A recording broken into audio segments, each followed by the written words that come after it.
Hello everyone, this is CJNovo992 and today we're back for the brand new video. And yes, your eyes aren't deceiving you, we're once again back in the actual motor, and there is a new phone by the way, and it should be a better quality in terms of camera. Mike, please let me know if you can hear me any better or worse than when we do these types of videos, because it'd be very handy for when we go, if we go, in a Champions League tour this season. But there is a reason I'm actually sitting in my motor, ladies and gentlemen, because I thought there were some real similarities, because it's nearly a year to the day that me and you were sitting nearly at the exact same spot discussing the pre-season curtain coming crashing down. And just like there where we sat, I feel like a lot of our feelings are actually the exact same. You know what I mean? Our expectations and excitement were up before the ball was kicked, but mere that circular object sometimes referred to as a football was kicked, the less our expectations dropped and the more our worry actually rose. And that's genuinely how I feel as I sit here, look you directly in the eyes to talk about this pre-season curtain again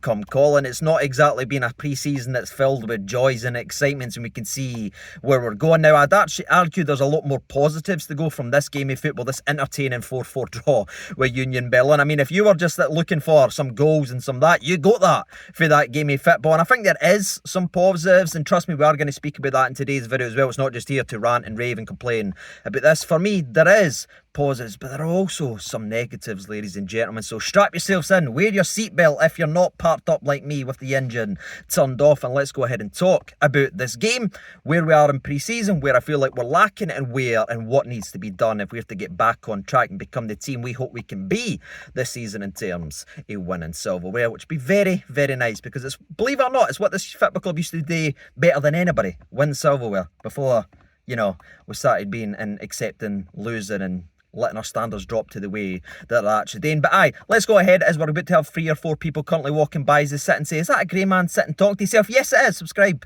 if you're new around here. But again, as it is a pre-season recap, yes, they are still looking directly at me. As it is a pre-season recap, ladies and gentlemen, I'm not going to sit here and go minute per minute and break down every goal and every assist. There were some gorgeous goals in this game. We're just going to have a kind of overview of the match, because I feel like enough is sprinkled throughout that game that's sprinkled throughout the rest of the pre-season that we can sit here. So we will talk about some key incidences in the game and what was there, what wasn't there, some pros, some cons, but mostly it's individual where this club needs to go. And I think right away I'm going to start off with some positives, believe it or not, because again we could get lost in the negatives, because I feel like there is a lot. But I want to talk about a couple positives that I've seen not only from this game but overall in the pre-season, and it's hard for me not to mention Diomande and Connor Barron's partnership. Now again, we've not had a lot of time with it, it's still adjusting, it's still learning. I'm not sitting here saying it's Xavi or Iniesta or anything like that, so please don't try and say that I'm saying that. But it's been one of the few bright sparks for me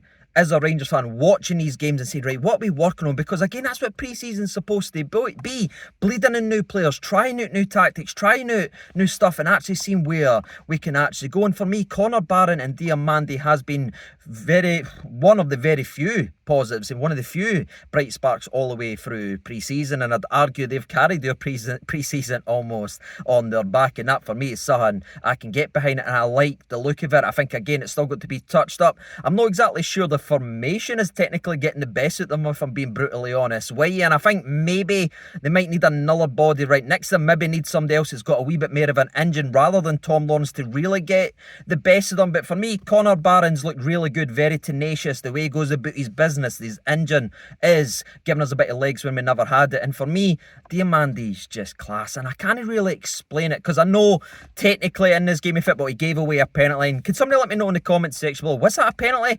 He was adamant, John Suter was adamant, everybody was adamant that it wasn't a penalty, and the Union Berlin player looked like he kind of won a raffle when he got it. But I've seen an angle, it doesn't look very conclusive, so you can let me know. But taking aside the penalty or no, and I know he did get technically booked for kicking someone in the face, but didn't worry about that. I'm talking about his overall game, just the way he brings the ball and how he can beat people. I mean, there was a time where he chipped the ball and got beyond a couple of people. You can see he's got quality. Now, I'm no completely convinced that far back besides Connor Barron's the best position for Diomande. I think if you'd be able to push him up the park and let him start pulling the strings, play more of those beautiful through balls that he done to Dessers, then we'll really see what Diomande's got in his locker. But again, to me, I think he's our best player Now, ladies and gentlemen, I know that might surprise a couple of people because you might say this guy, you might say this guy.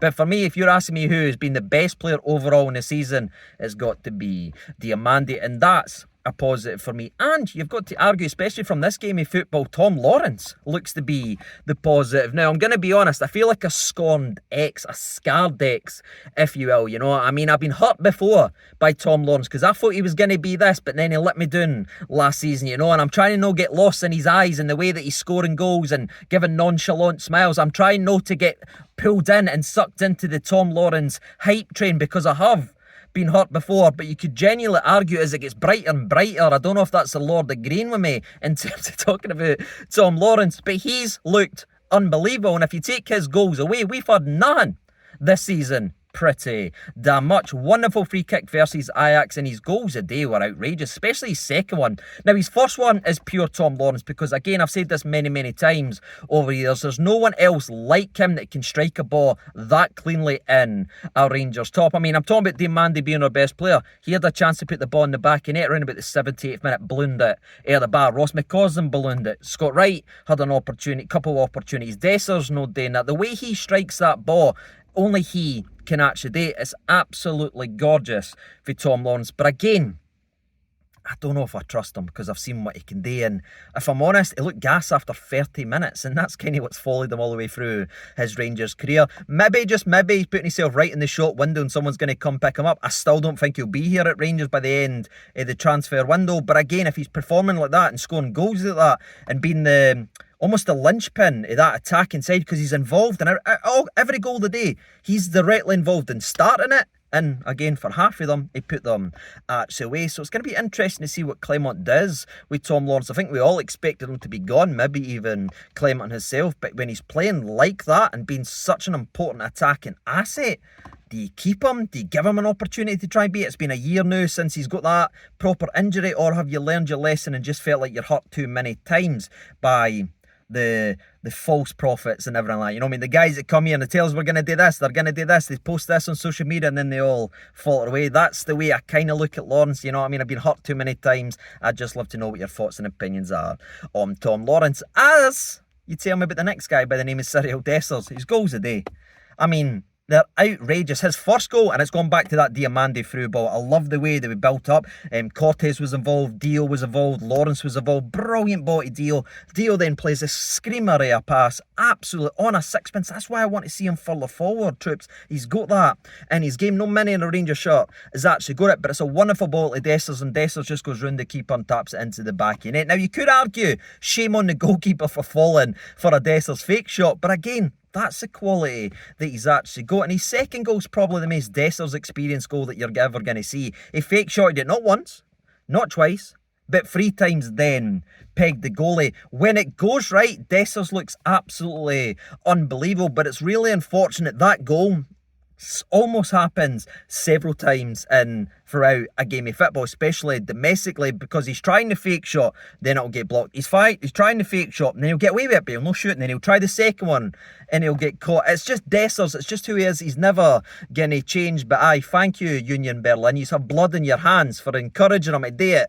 all season long. And you're talking about two guys that's pretty much scored all of our goals, and none of them's really expected to be here in 7 days when the season's supposed to kick off. And if you take them away, the only other person that scored this pre-season is Scotty Wright, who was on set pieces today. You know what I mean? I've nearly hit my rock bottom. Honestly, I've nearly hit my rock bottom. But moving away from that, that's the positives for me. I saw nice little build-ups, the quick little triangles. It was better for on-the-ball possession. I just really feel that they and we were let down by whatever the hell the negatives were in this game of the football in terms of the actual defending, because the defending for me was absolutely atrocious today, troops. Full-backs, centre-backs, the goalie, it was just awful. And I mean, you look at half-time especially, right? It went up 3-3. You talk about the way we played, the goals we scored, the build-up play, some of the touch football that we've done. That team from midfield to attack deserve to go into half-time 3 goals up or a couple goals up or at least win in pre-season. I know, but they were absolutely let down. And I mean let down by the defence. And for me, that is the alarm bells. If anyone's watching 9 minutes and 43 seconds into this game, I know everybody wants the Shanklands. I know everybody wants the Joao Jordans. I know everybody wants this guy and this guy and this guy. All these attackers, all these goal scorers. I know that's sexy and I know that get the headlines. But what this club needs to really target aggressively over the next week or so, especially before we play a Dynamo Kiev squad that scored 6 goals with 6 different goal scorers in the previous round of the Champions League qualifiers. What we need as a football club is 2 commanding centre-halves that I think will help settle in the likes of Hefty, who does look very rough. And I'm not just sicking up for him, he's very rough, but that's what we spoke about when we were looking at his player profile. I didn't feel like he's ready to be a number 1 yet. I looked you in the eyes and said that because he's only played one season at the professional level and he never done much defending. He was very high up. He was sometimes playing in a back three. That's why he got a lot of interceptions. He's got a lot to learn gone that way. Talented gone that way, absolutely, and you can see what he's got about him, but that way, really, really poor. And I feel like commanding centre-backs can help a young laddie like that. But I'm sitting watching Ben Davies and John Souttar not say a word to each other again, and for all the faults of Connor Goldson, and Goldson's done. Please don't try and say I'm saying Goldson would fix this, and Goldson is done. He's regressed, his legs have gone. Completely agree with everybody. Last season was really, really poor. But at least he had a voice that could at least speak. I'm watching him and I don't think they've said a word to each other the entire game before Davies got subbed off. And I'd actually argue, and this is going to be mostly in the Goldson video, by the way, that when he does actually leave, we're going to actually break it down and look at. But I'm going to actually argue our centre-back position going into this season, 7 days away for playing Hearts, the £60 million carrot that's dangled in front of us in terms of the Champions League. This defence that we've got in terms of the centre-back pairing is the worst we've had since Danny Wilson and Rob Kiernan was leading the backline. I truly mean that to the depths in my soul. As sexy as to bring this guy or talk about this guy or look at this guy's stats, what we need is centre-halves that are not only talking and communicating, but can get up there and dominate. Because genuinely, and I'm asking you this just as a genuine question, how many set pieces, free kicks into the box did we lose today? I didn't think we'd been the first header in any. Union Berlin had 5 free headers from corners, ladies and gentlemen. 5 crosses they put into the mixer, 5 ones that they got to head on. And it's where our team is. And again, this might be a wee bit old school thinking and that, but there's not too many tall people in our team. The likes of Connor Barron, the Diomandes, the Lawrences and everything like the Cortes, the Tierney, who were obviously bringing in and everything like that didn't play today. They aren't exactly aerial threats. So what we need is 2 guys that can get up and go, or we will be absolutely bullied and throw goals away, especially domestically, because people can say whatever they want about Scottish football, but it's physical, it's up in the air, it's getting up and clearing it, and we just didn't have that. You know what I mean? It's time to cut ties with some people's favourites or some people's guys. Goldson's not there to take all the deflection off these guys now. It's right in plain view. That is 6 goals to Union Berlin and Birmingham City. And honestly, it's just no good enough. But it's no just on the centre-halves. I think we've got a lookalike of Jack Butland in goals. By the way, he's been really poor. Maybe slightly unlucky with the 4th one. Is there a deflection on it? But he's not up to his standard now. I have seen some pictures of him with like knee break, like a knee cover on. So maybe he's slightly carrying a knock. But he was supposed to get better, William Kelly coming in. No, actual worse. I want to see something Butland because, again, I could just be biased here and keep pretending it's just the centre-halves. But, again, it's no just the centre-halves because the goalie's not doing his job either, and we've got to be able to call that out. But aye, we've talked about Hefty, who was really poor the day. We've talked about the 2 centre-halves that I just didn't think are helping a young laddie trying to adjust and learn. You know what I mean? That's where the leaders have got to be. That's where they've got to go, and they're losing their battles in the air.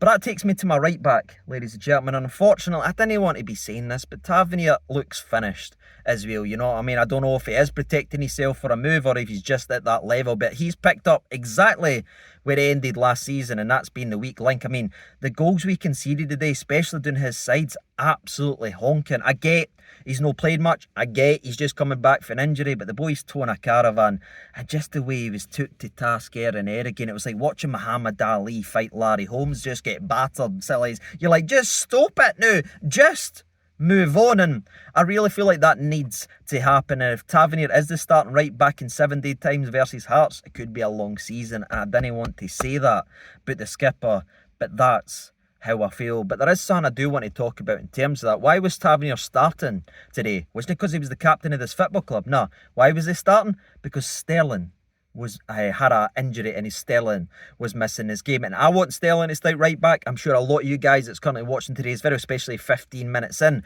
want Sterling as the right back, but we need to have an adult conversation here. Sterling's just had his 5th injury and he's been here exactly 1 year, troops. He's not exactly the most reliable player, you know what I mean? For all Tavernier's faults, and trust me, there is a lot these days, he was reliable for near on 8 years before he got a single injury. Again, Sterling's had more injuries in 1 year than Tavernier has in 5, which is absolutely crazy to put out there. But it's true. Now, thankfully, it's nothing serious for Sterling, and it's only been a small muscle injury, so they've probably done good to protect the lad and stop him from aggravating that injury. But at the same time, ladies and gentlemen, there's an alarm bell there as well. If Tavernier does go, which again he's still heavily expected today, we can't put all our hopes and dreams on our boy Sterling. We need to go and get somebody else that can strengthen that area, because there is no depth there in terms of natural right backs. Divine, he's a young laddie. He's still got a lot to learn. Leon King's getting played out there. Balogun's played out there before, but this is a week before this. We want to play Champions League football. We're talking about playing centre halves that aren't good enough to actually start for this football club. Dane Jobs at right back. Do you know what I mean? Go and get defensive reinforcements. The old Bill Belichick defence wins championships, and that's what my overall feelings actually are. There is some positives, there is some negatives, and unfortunately the negatives will outweigh the positives all season long, because if we can't keep that back door shut, if we can't win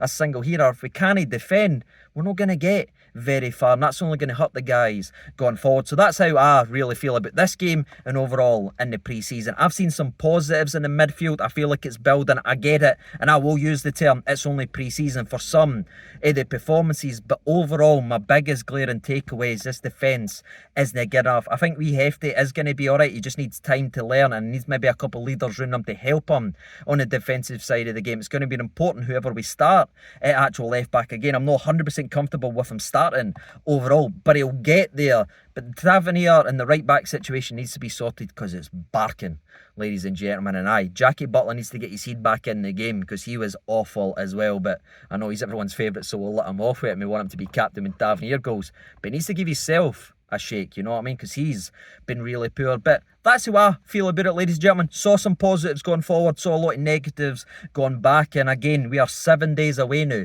from the start of the season versus Hearts, and it's not too long till that Champions League game as well. We need reinforcements. The only best thing I can take is I'm expecting people to be leaving over the next couple of days. That will open up the wages, and then I'm expecting some reinforcements. Go and get a centre half. I'm once again saying it. I sat here a year ago and said the exact same thing. Even as a Goldson fanboy, I says there's something no right. Go and get a centre half. We were nearly in the exact same spot a year later, and I'm saying the same thing, Rangers. Go and get a centre half that can win a freaking header. But that's it, ladies and gentlemen. I've rambled on for nearly 18 minutes. I did plan to keep this one a lot shorter, if I'm being honest, but that's just my thoughts and opinions in it. What about you? Please let me know how you feel down in the comment section below. I would love to know your thoughts and opinions. And again, Lammers is gone, but we already talked about that 2 months ago, that he was always going to be leaving. Good luck to Big Sam. Well done in making the money. Cifuentes is expected to be leaving with a mandatory €5 million. Apparently, part of the deal. Great bit of business again. Fake copy should almost get a statue with getting the money back that we're getting for Guff, you know what I mean? And to think that we're going to get more money for Lammers than we did for Morelos, Kent, Lundstrom, Barisic, and possibly even Tavernier is a scary, scary prospect to say, but that's where we are as a football club. Klopp can only do so much with what he's been given, and the wee laddie, I should say, is trying his absolute best. But I'm just going to finish up now, because I do actually enjoy talking to these, but I imagine you're going to be seeing a lot of me, and I better go ahead and get him. But until next time, ladies and gentlemen, thank you so much for watching. I'll see you down in the comment section below, and as always, all the best.